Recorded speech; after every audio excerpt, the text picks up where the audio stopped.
Fadli dan saya akan menjelaskan apa itu dana pensiun. Dana pensiun adalah lembaga atau badan hukum yang mengelola program pensiun yang dimaksudkan untuk memberikan kesejahteraan kepada karyawan suatu perusahaan, terutama yang telah pensiun, dan telah ditetapkan dalam Undang-Undang Nomor 11 Tahun 1992. Manfaat pensiun diberikan pada seseorang yang pensiun berdasarkan pekerjaan orang itu sebelum pensiun. Manfaat pensiun mulai diberikan pada saat peserta pensiun telah mencapai usia pensiun normal atau sesudahnya. Berdasarkan Undang-Undang Nomor 11 Tahun 1992, di Indonesia terdiri dari 3 jenis dana pensiun. Yang pertama ada dana pensiun pemberi kerja, yang kedua dana pensiun lembaga keuangan, yang ketiga dana pensiun lembaga keuntungan. Tujuan dana pensiun. Dana pensiun bertujuan untuk 1. Memberikan penghargaan kepada para karyawan yang telah lama mengabdi kepada perusahaannya. Yang kedua, agar pada masa pensiun tersebut karyawannya mendapatkan jaminan. Yang ketiga, memberikan rasa aman pada karyawan. Perkenalkan, nama saya Nabila Mutiara Putri. Saya di sini akan menjelaskan tentang tujuan, manfaat, serta fungsi dari dana pensiun. Tujuan dana pensiun. Tujuan dana pensiun bagi karyawan yaitu 1. Kepastian memperoleh penghasilan masa yang akan datang sesudah masa pensiun.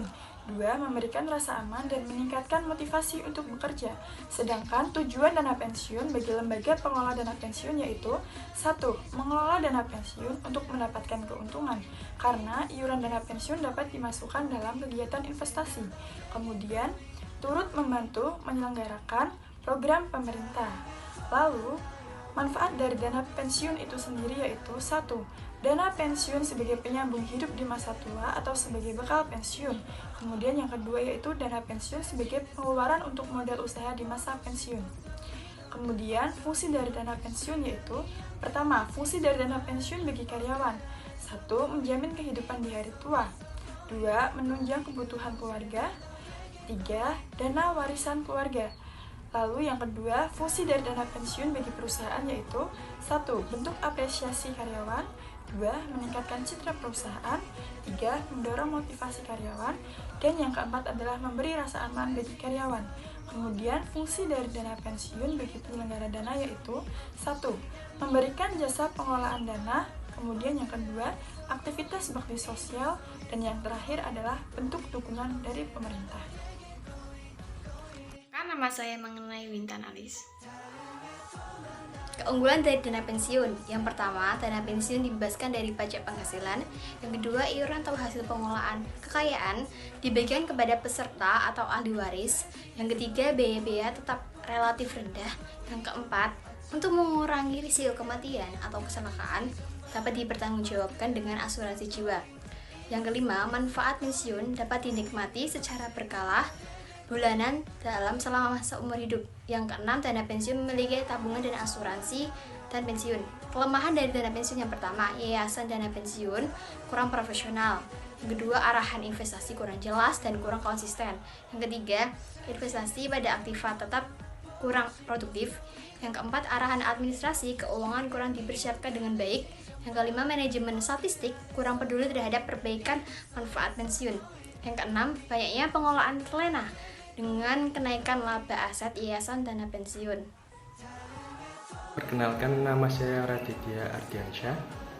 Detaspen atau Dana Tabungan dan Asuransi Pegawai Negeri adalah badan usaha milik negara Indonesia yang bergerak di bidang asuransi, tabungan hari tua, dan tabungan dana pensiun bagi ASN dan pejabat negara.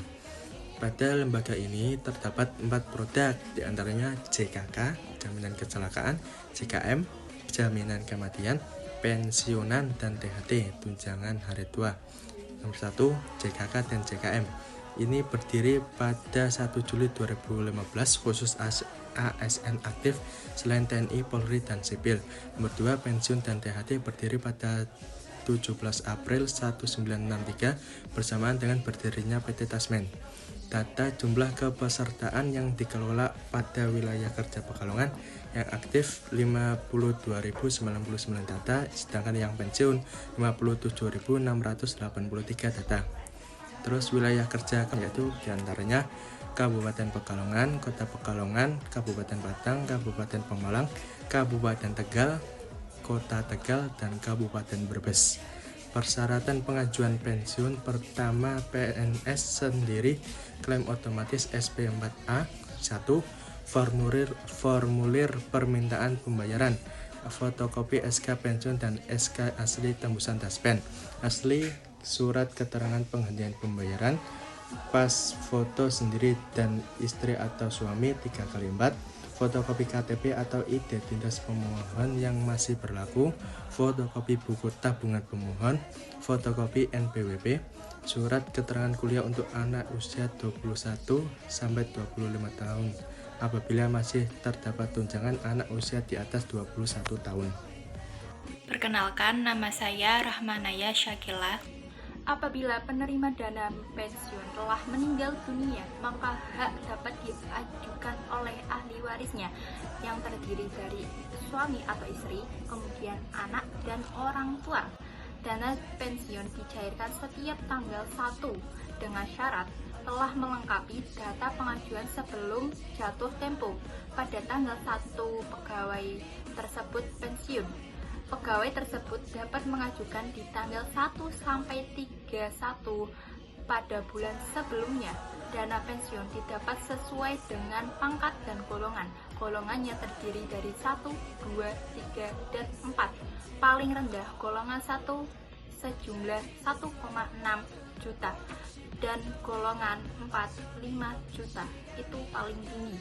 Golongan masa kerja sangat berpengaruh pada dana yang didapatkan.